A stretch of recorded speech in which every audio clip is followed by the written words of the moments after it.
Okay, welcome back to the channel, guys. I decided to drop a video, just, an extension to the Telestrator. So the video quality, as I noted earlier, will not be as good as the other videos because when I use this application, the quality kind of goes down. But we're going to jump into, I think I played 3 games in a row, and this is kind of the typical deal that I get when I play online. I never really finish games. I'm not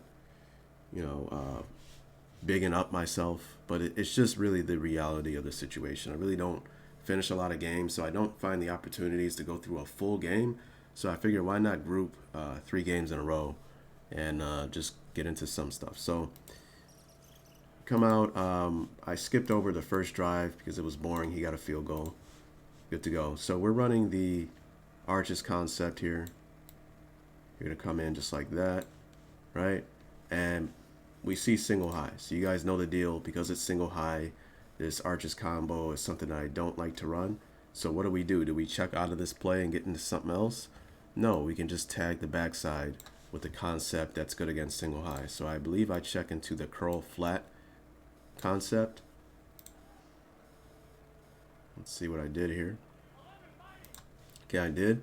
So what we're going to do is, when you're dealing with single high, you guys know the deal. You kind of, I hate to use the word ignore on certain concepts. We really ignore the outer shell of the coverage, which is these 3 guys. Now, if they're in cover 3, we definitely utilize this concept and ignore those guys. But in man-to-man coverage, it's a little bit different because they could be a lot more stickier on our concept on the outside. But we're really just reading this player post-snap, okay? If he widens with the flat, okay, then the window is wide open to throw the curl. If that player decides to play in the window of the curl, then we can throw the flat. And the reason why we are unafraid of throwing into a cloud flat corner or a hard flat corner is because he cannot drive on the ball in a single high coverage. Okay, because that would make it a structurally unsound coverage. Now, if he was disguising coverage and they were rolling into cover 2, this is where disguised coverage can be very good, right? Because we could be reading this player, and when we see him dance out of there and we throw this route thinking that this guy's going to bail, he's driving on the ball and he picks it off. But that's one of the weaknesses of disguising coverage. If they were playing a role like cover 2 disguise deal, well, now it's really hard for the safety to play over the top here because he has a lot more space to cover and ground, right? So if we were to run something like he just hits that honey hole, I mean, it's just wide open, right? So that's the disadvantages of playing a disguise coverage. But when people disguise coverage, I would say about 95% of the time they're doing it from a too high shell, because it's easier to disguise and not sacrifice a lot of space when you disguise from too high and rotate into single high, as opposed to being something like this, single high and rotating into double high, right? I mean, that's a lot of problems there too. If he was sitting in flat, I mean, he would be in trouble there, right? So anyways, we know it's single high. We're going to read this player. He's going to tell us where we go with the ball. Snap the ball right there. He widens. So right here in the drop, I know I'm throwing this curl pattern, being that it's man-to-man and not single high. Cover 3, all you need is your receiver to run a halfway decent route, okay? And we should be good to go here. Rip it at the top of the route. Pick up a big game.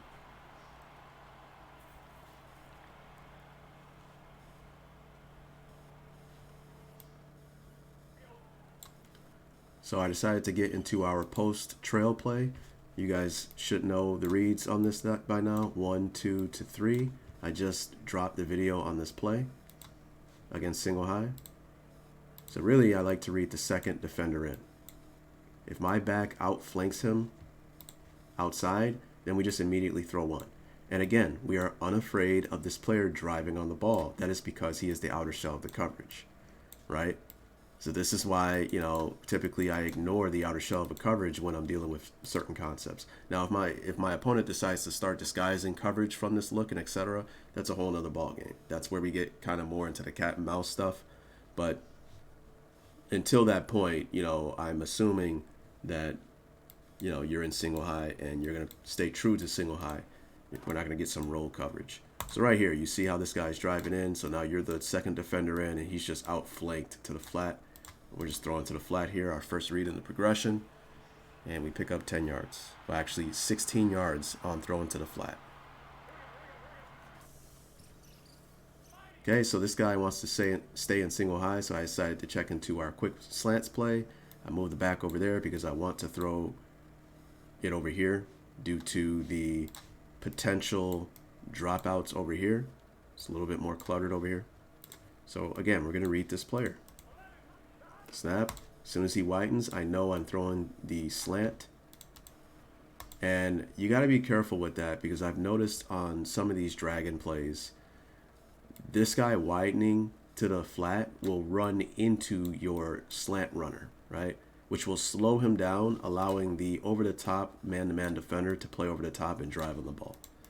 Okay, so it's kind of like a weird animation. So I pressed, if you were on a clock there and he was running this way, I pressed like 3 o'clock on the lead play, on the lead, to kind of slow him down, to kind of throw.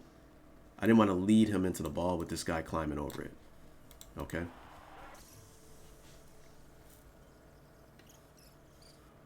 Okay, I check right back into this guy. Okay, 1, yes, throw it. Simple progression replay. No huddle. And watch what happens. So this is constraint theory, okay? Maybe not the nuts and bolts of constraint theory, but you run your bread and butter. You run your plays like levels divide. That's what Madden would play, the levels, okay? And then when your opponent starts to cheat, to overplay that particular concept, that is when you go to constraint theory, to where now you work off of your counters, the counters that you use to punish them for cheating, right? And then they go back to being a little bit more balanced in their approach to defending you, and then you go right back to your bread and butter, right? Okay, so although we didn't check into a different play, you're going to see what my opponent does due to me running this play over and over in no huddle a couple of times. Watch what happens. And he does something that's structurally not sound for his defense. He uses this player, snap, and we're looking for one. And when I see this, right, look how he's staying underneath because he's afraid of that ball. But, I mean, there's several mistakes being done here. For one, he is the outer shell of the coverage. So him playing underneath is just giving away a potential disaster big play for our offense. You know, theoretically, you would want him just abandon the post, just go up the field, right? But obviously, Madden doesn't have that. But number 2, he's chosen the worst of both worlds, really, because he's in the middle of nowhere, right? Okay, you wanted to stay under to drive on the flat, but you're still outflanked to the flat. So if I decided to throw this anyway, I would still complete this. So, you know, now I can throw to either or. Obviously, I'm going to take the bigger play. And we get a touchdown.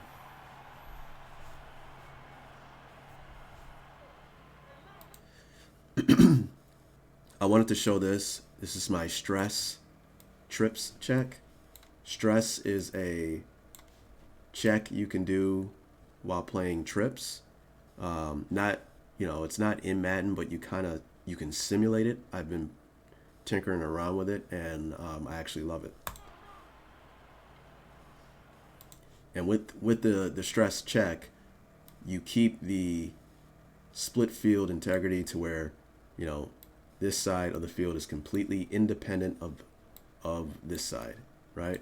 So we can do a number of things on this side of the field. We can, you know, leverage the corner and safety and do a number of different things. You guys have seen videos on that.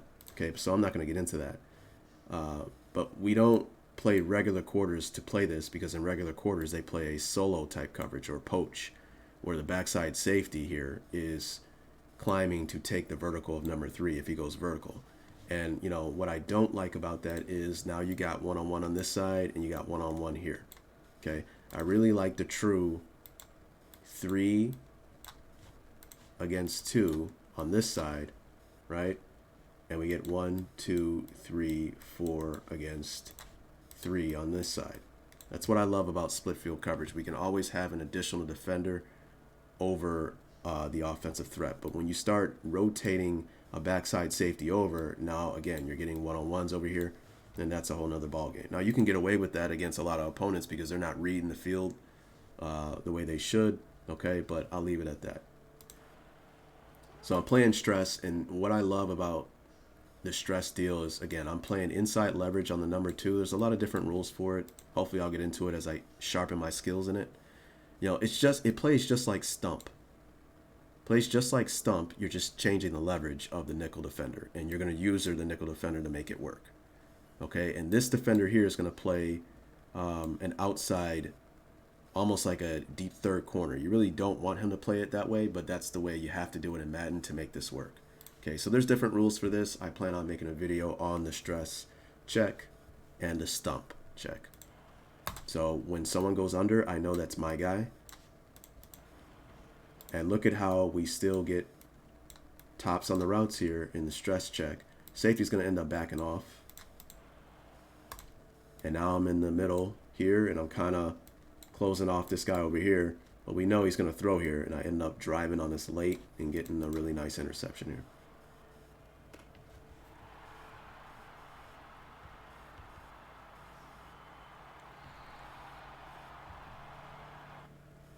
We'll speed this up.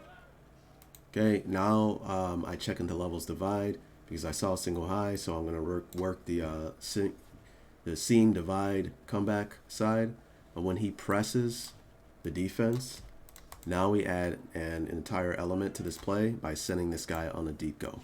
And I've went over this before. What we're doing is at the snap of the ball, this interaction over here tells us everything we need to know. Okay. Because sometimes people will press and then they will play bail to where at the snap of the ball, this guy immediately gets out of there, and we know that he's doing the same thing. In that particular situation, we will see that animation. He will bail out of there, and then we'll immediately get our eyes back over here and work the seam comeback route. But if at the snap of the ball, they are playing man-to-man jam, if our receiver wins at the LOS, then we know exactly where we're going with the ball because the safety is a deep middle safety. He's not going to be able to play over the top of a deep go pattern. Right here in the drop, I know I'm going here. He's won. He destroyed him at the LOS. We would like for him to get outside, but he got inside. So we're just going to wait a little bit for it to develop, and we're going to throw a deep ball and hopefully get a nice touchdown. And in true Madden fashion, we get an incomplete pass in a situation where I don't think we should have. So I check into levels divide, and I'm paying attention to this. Notice how he's using the corner, which is fairly odd. And you may wonder why I went to the other side, because in this particular play, when it's single high, right, like this, we work this side. But the reason I worked to this side was because I noticed this. If you don't see a problem here, the problem is the personnel. Cover 1 is fine, but he's running a base defense against a 3 wide receiver, 1 tight end personnel. What does that mean? That means this corner is defending a wide receiver, which is fine. This corner is defending a wide receiver, which is fine. Okay, but then you potentially get a linebacker on the wide receiver inside. Okay, now I'm looking at this. It's kind of strange because I see this X, so I wonder if that's a nickel. But that's neither here nor there. So I wanted to attack the matchup issue that I thought that I was getting right here, but I might have been wrong. This might be an actual corner. I don't know what defensive set he was in. This looks like 4-6, but that's why I decided to work the other side. Okay, and as we see, he wins on the route.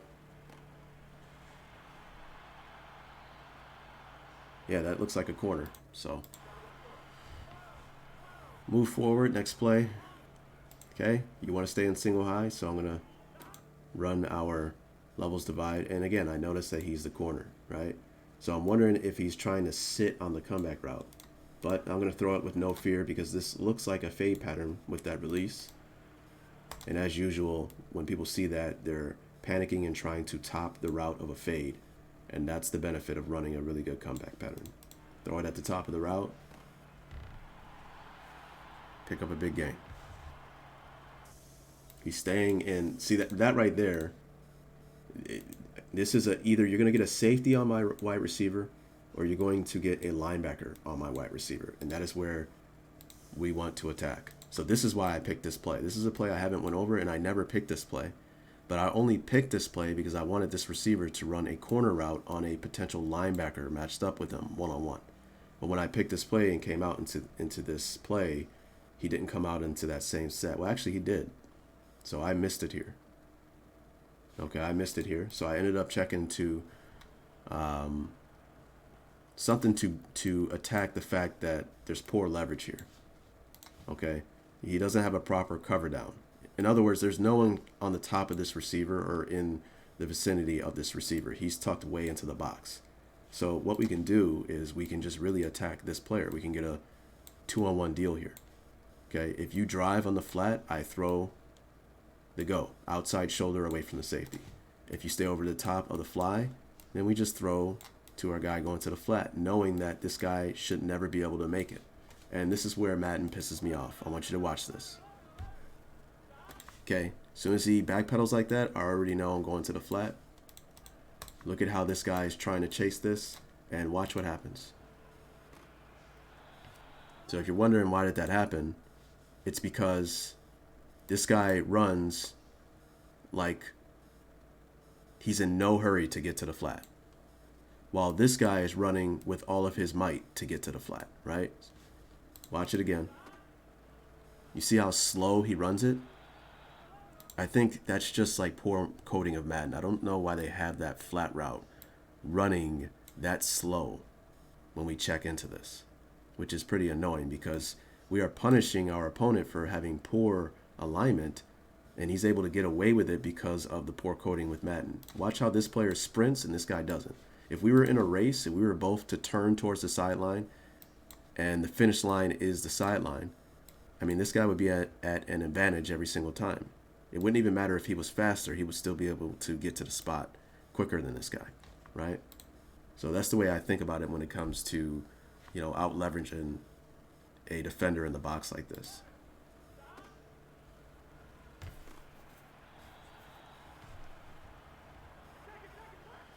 No huddle. I think I'm trying to figure out what I'm going to do. And I think I just checked into levels divide, noticing that he's doing a lot of stupid stuff out there. And I got him on the comeback before. So I'm like, he may sit flat on that, and then I could just throw the go pattern. But when he's doing this stupid stuff right here, right away I know, okay, outside shoulder, this should be a touchdown.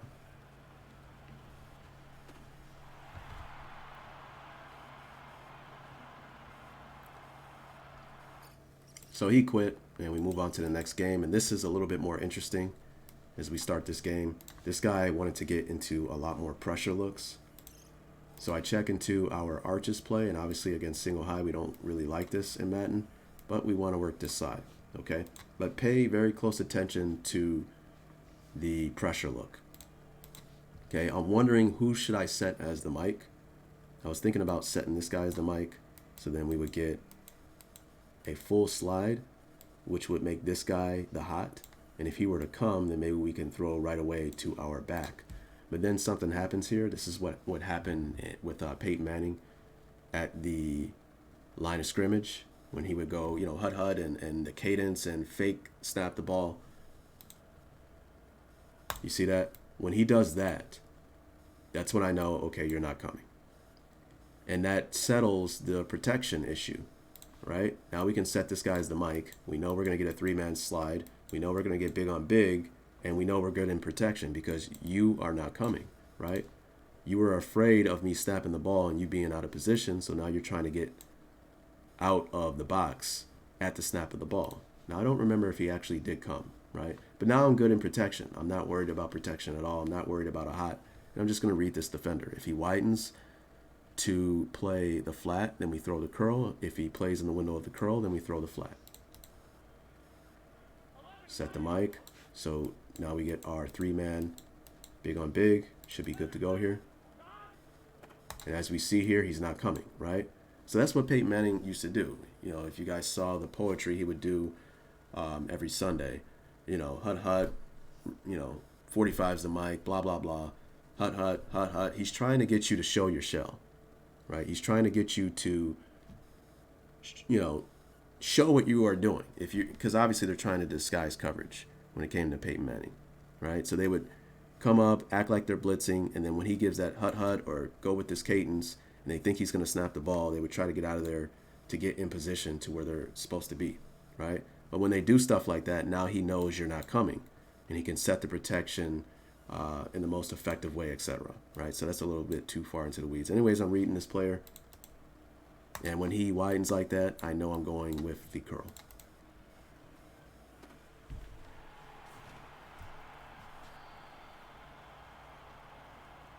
No huddle. He's still in single high.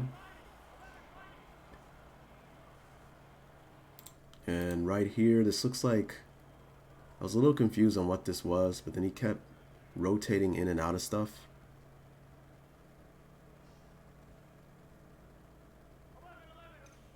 So this looks like a pure pressure look. So this is where the game screwed me. So this was a touchdown here. Okay. It's just, I don't know if it's poor coding or, you know, maybe he just got away with one. But I set the mic here, and what's supposed to happen is we're supposed to get a full slide. You get him, you get him, you get him, you get him. Makes you the free player. We are hot off of this player. So if at the snap of the ball, all of these guys come, I know that if he comes, I have to get rid of the ball before he gets there. But that's our plan. Okay? Our guy should win inside here with a defender to the outside. And if he doesn't, again, we're running the arches concept. We have our back running inside against outside leverage. Snap the ball. And look how they let the A-gap player free up the middle. And they do big on this side. They slide to these three, but they let this guy free. When in reality, 65 was supposed to pick him up. 73 was supposed to pick him up and let this guy be free. This is the importance of never letting someone come free in the A or B gaps. That's what offensive line protection schemes are taught. You're blocking inside out no matter what. Never let anyone come free in the A gap. And the reason why that is because the distance from here to here is shorter than the distance from here to here. In other words, we have more time if we let this guy be the free player as opposed to this player. So look at this. I'm trying to throw the ball. I get hit. But if this player was coming, I would still have time, and we'd be ready to throw our guy wide open into the window up to the end zone. All that because the offensive line didn't block inside out the way they were supposed to be, right? So kudos to him. I think maybe he briefly brought this back out. So then they checked into the 3 2-on-2 and thinking that he wasn't going to come, and then he actually came. Okay, but I mean, one minor mistake on football could ruin a potential touchdown.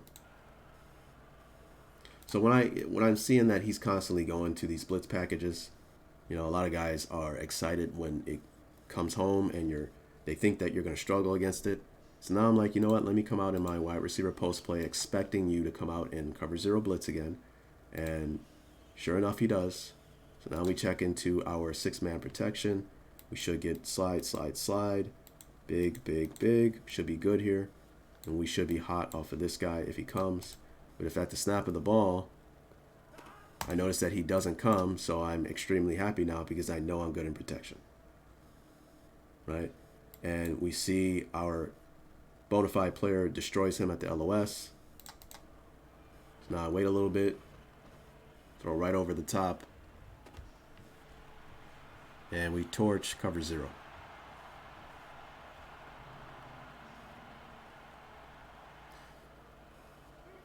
So on defense, I'm playing cover 3 cloud, and look at what my opponent does. I mean, this is, I'm not trying to be rude, but I love the game of football. I love playing. I love being creative and doing different things. But I'm not gonna lie, it's been kind of boring. Not because the game is horrible. It's a decent game. It's gotten so much better. So I got to give them credit for that. But it's the competition.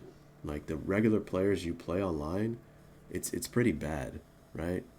Look at the route combination we have here. We have a guy sitting here, and then we have another curl here, and then we have a guy sitting here. There's just there is no stretching defenders. This guy is essentially defending 2 players at one time, and he throws it right to him for an interception. Yeah, we move on. I've noticed that a lot of players, if you can really just make it to where they have to drive 15 plays to score, you'll win a lot more games because eventually they will make an interception, right? They'll make a mistake because they're really not conforming to, past concepts, stretching defenders.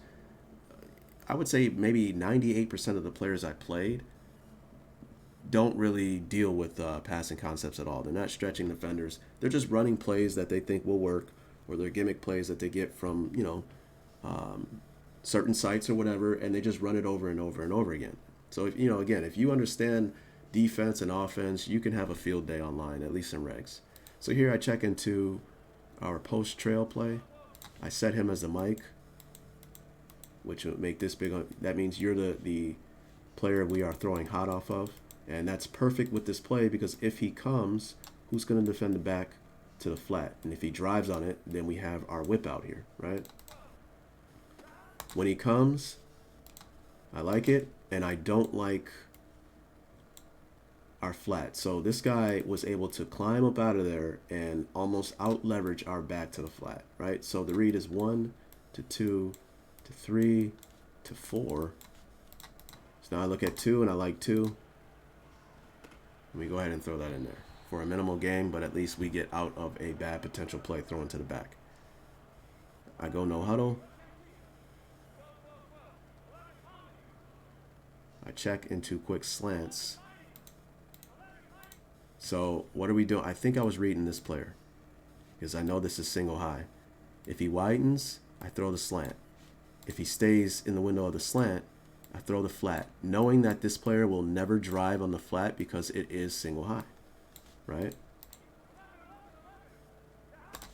Looking at this player. Oh, now I know, flat, right? Unafraid of throwing to a cloud flat, knowing I'm good, understanding the concept. Single high. So you notice how he checked and it looked like he came over and then he moved them back. I think that's why I checked into this run play. I think he checked into cover 2. Right there. You notice how he checked and the corner moved to slightly outside, and now this corner is outside? Word to the wise, if you're in the red zone, an easy way to figure out if it's zone or man, if these corners are inside leverage, it's because it's man-to-man defense, right? It's because they don't have help to the inside and they want to play to their help, which is the sideline, right? Let me change colors. But if they move to the outside, there's no way in hell, no way that this is man-to-man defense, because you're giving away the inside, and what help would you really have? A deep middle safety? I mean, we would rip this ball in here so quick. There's no way he would be able to defend that, right? So whenever they're outside leverage like this, 99% of the time, it's some type of zone, something like cover 2 zone. So I know it's cover 2 zone, which would make it either cover 2 zone or a cover 3, but would make it a soft box. So I think I checked into a run here. Definitely cover 2, I should have said. And as you see, look how everyone's dropping out of there, right?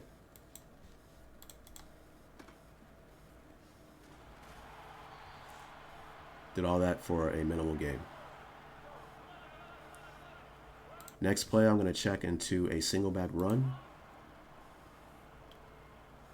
One of the things I like about this playbook is look how I can check into it by moving over one time, check into the run, and we just move into position and we hurry up and run the play. I shouldn't have done that. I was trying to be fancy. So then I go to the no huddle and I immediately check into this play, knowing that he's going to check into a blitz to try to stop the quick run up the middle.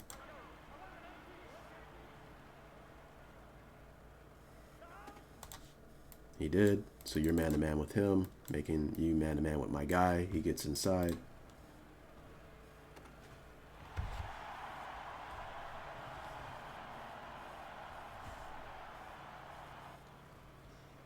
(14-0). Okay, I already know. Whenever I get a double set, I like to play cover 2 match. So if you don't know what cover 2 match is, hopefully I will leave a link. Okay, this is cover 2 match. We turn these guys into soft squats.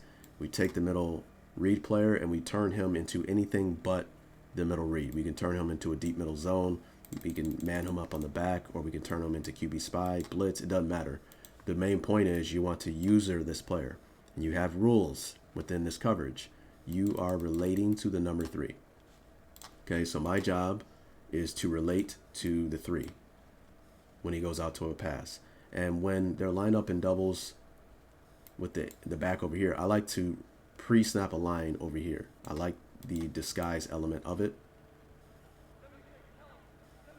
because in most cases, the back goes to the flat. And what happens is he becomes the new number 2. He's not the number 3 anymore. Right there.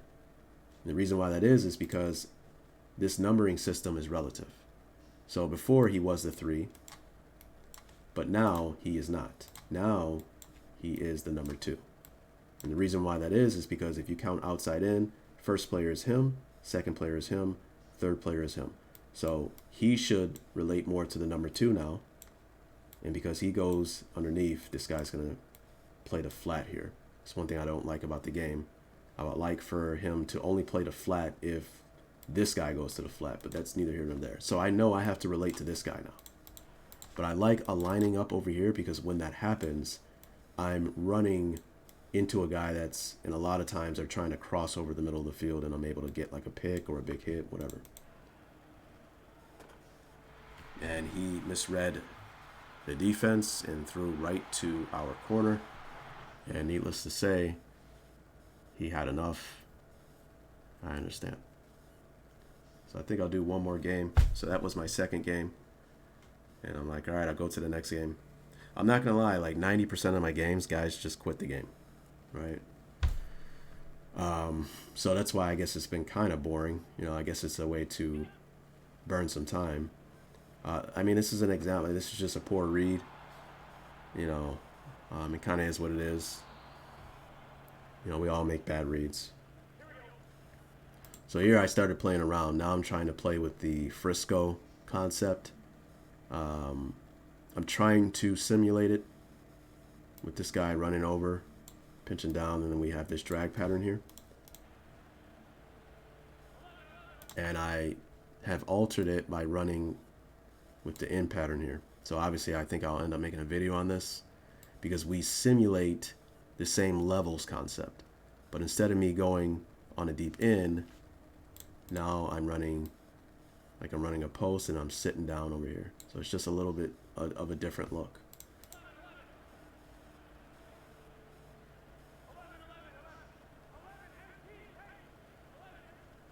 He's in man-to-man, and our guy is going to cook his receiver, his corner.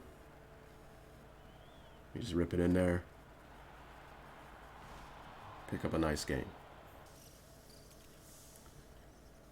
We score, and I guess we'll move on here. I think we're almost done.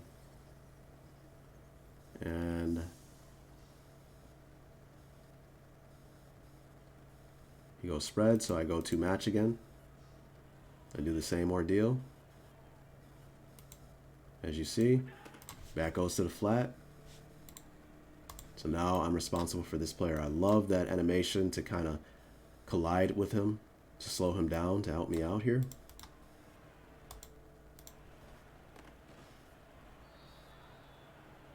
And we get a big hit there.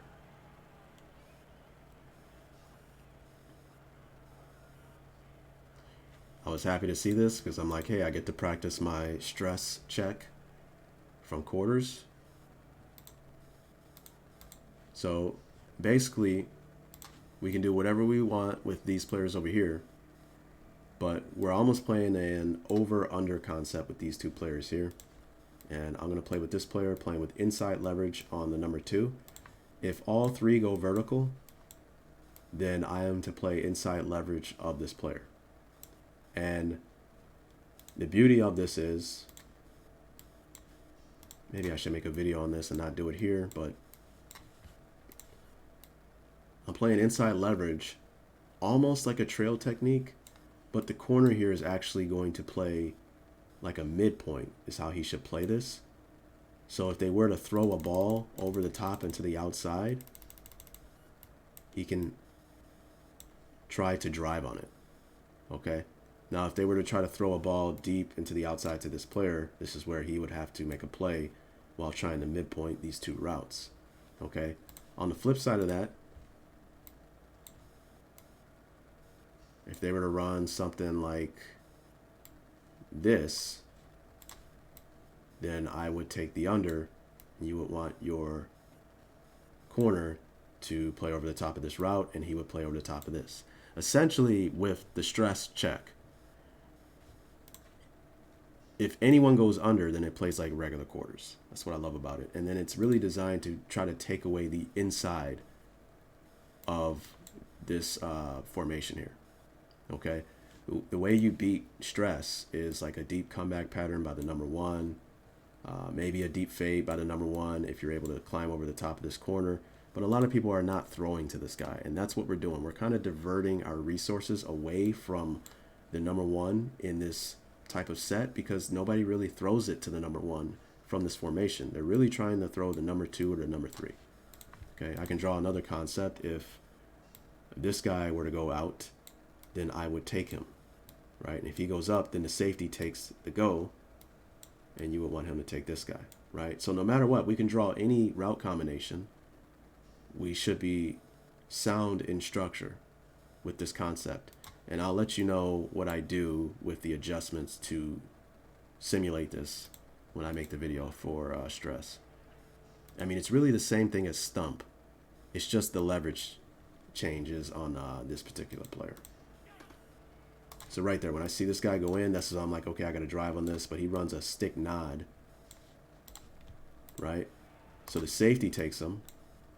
So now I'm just going to play outside leverage on that. And look how this guy is running into 3 players, right? The backside safety poaches over because I guess he took an outside route. Our 3 rec is going to play the inside of this. And then our backside, weak side quarter flat player, he has to be sitting here in a zone, maybe because the back didn't go out into a route.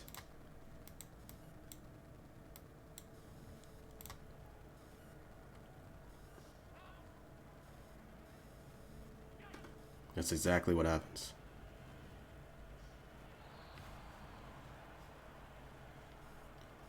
Fourth and 13, and I think he called it quits right here. And that would make it me calling it quits on this video. So I think I showed you recently that I was on a 40-game win streak. I actually lost the game 2 games after that 40th game. Yeah, here I am. And I was pissed because I did something stupid. I was just goofing around. I had the game won, and I'm like, let me go for it on 4th and down, even though I won the game. You know, he intercepted. So it's on me. I lost the game.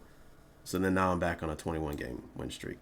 Okay, so pretty cool stuff. I think today I'm probably going to play in some tournaments, maybe. It's like a cash tournament, and hopefully I will record what transpires, and maybe we can get into some pretty good analysis. Hope you guys enjoyed the video. Peace.